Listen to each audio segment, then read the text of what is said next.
اللہ کا فرمان ہے کہ مر جاؤ مرنے سے پہلے.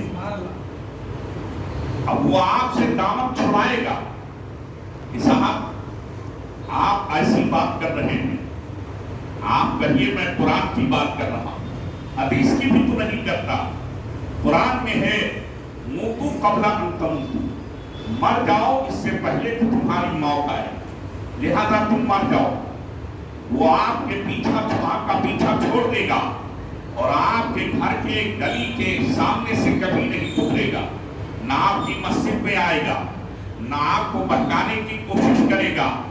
اور اگر آپ دلیلوں میں الجھیں گے تو حضرت امام فخر الدین رازی بھی دلیل میں الجھ گئے, جس کا جواب ابھی خطیب اہل سنت حضرت علامہ مولانا افضل الزما صاحب بہت ہی مختصر انداز میں دے گئے کہ دنیا کے اندر شیطان کے مکر و فریب سے صرف اور صرف اولیاء کرام, پیران عظام, مشائخ کرام کے ہاتھوں میں اگر آپ کا دامن ہے تو شیطان کے مکر و فریب سے وہی آپ کو نجات دے سکتے ہیں, اس کے علاوہ کوئی نہیں دے سکتا.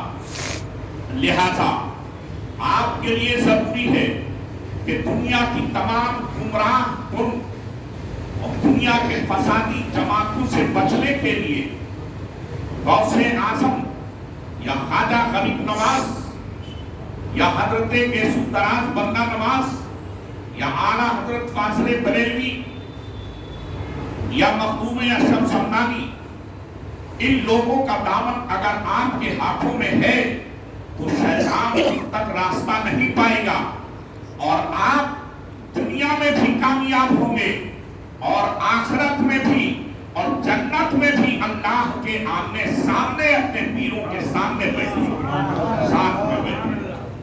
اب آئیے اس آیت کریمہ کو دیکھا جائے کہ اس کا مطلب کیا ہے, اس کی گہرائی کیا ہے. اس مختصر سے وقت میں آپ کو سمجھانے کی کوشش کروں گا کہ مر جاؤ مرنے سے پہلے اللہ نے فرمایا ہے. دوسری جگہ اللہ فرماتا ہے کلو نفس ذائقۃ الموت, ہر نفس کو موت کا مزہ چکھنا کہتے ہیں. ذائقہ لینے کو, لطف لینے کو, ٹیسٹ لینے کو, ذائقہ چکھنے کو, اس کو کہتے ہیں چکھنا. کھانا الگ ہے, چکھنا الگ ہے.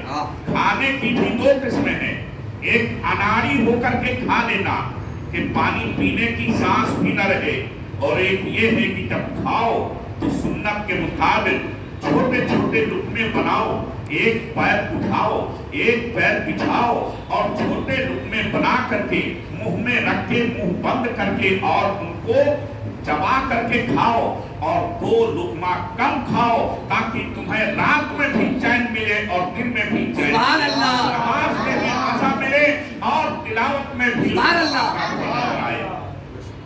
حضرات تو اللہ فرماتا ہے کلو نفس ذائقۃ الموت, ہر جاندار کو جو متنفس ہیں, چاہے وہ جلد ہوں, چاہے پلند ہوں, چاہے درند ہوں, چاہے بہائم ہوں, چاہے انسان ہوں, کوئی بھی ہو, ہر نفس کو اس کے اندر روح ہے, اس کو موت کا مزہ چکھنا ہے.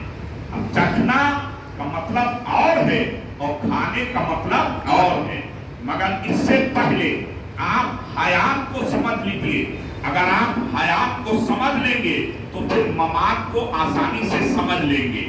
حیات کیا ہے اور ممات کیا ہے, یہ صرف اور صرف 2 لفظوں میں آپ سمجھ لیجئے کہ جگہ کو بدلنا.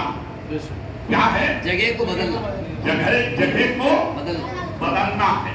جیسے آپ کہتے ہیں کہ میں نے اپنا مکان بدل دیا, مکان بدل دینے سے کسی کی موت نہیں ہوتی, اس محلے کے بجائے دوسرے محلے میں چلا گیا. یا آپ کہیں کہ میں نے مسجد بدل دی ہے, بدلنے کا مطلب یہ نہیں ہوتا کہ آدمی مر گیا, میں نے امام بدل دیا, اس کا مطلب یہ نہیں کہ امام مر گیا، بلکہ ایک امام کی جگہ دوسرا آ گیا اور وہ پہلے والا کہیں اور چلا گیا. یہی تو مطلب ہے کہ نہیں؟ جیسے آپ آیات کو سمجھیے، اللہ تعالیٰ نے ساری کائنات سے پہلے زمین و آسمان بنانے کے بعد ساری کائنات سے پہلے اللہ نے روحوں کو پیدا کیا. سبحان اللہ. اب وہ روح ہیں عالم ارواح میں رہی، وہ ایک دنیا ہے، ایک عالم عالم ارواح میں رہی. وہاں سے اللہ نے حکم دیا، وہ وہاں سے منتقل ہوئی اور چلی. جب چلی تو باپ کے پشت میں آ گئی.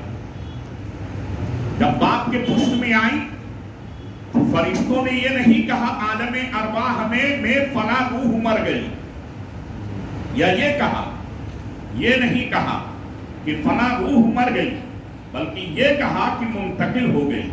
اس نے اپنے جگہ کو بدل دیا، اپنے مقام کو بدل دیا. آج یہ مولانا جگہ اور مقام بدل کر کے عالم ارواح سے وہ عالم اجسام میں آئی اور باپ کے پشت میں آئی. باپ کے پشت میں اللہ تبارک تعالیٰ کے حکم کے مطابق جب تک کہ اس کو رہنا تھا رہی، اس کے بعد حکم الہی ہوا، وہاں سے منتقل ہو کے ماں کے رحم میں آ گئی. ماں کے رحم میں روح آئی. جب باپ کے پشت سے منتقل ہو کر ماں کے رحم میں آئی، ماں کے پیٹ میں، تو کسی نے یہ نہیں کہا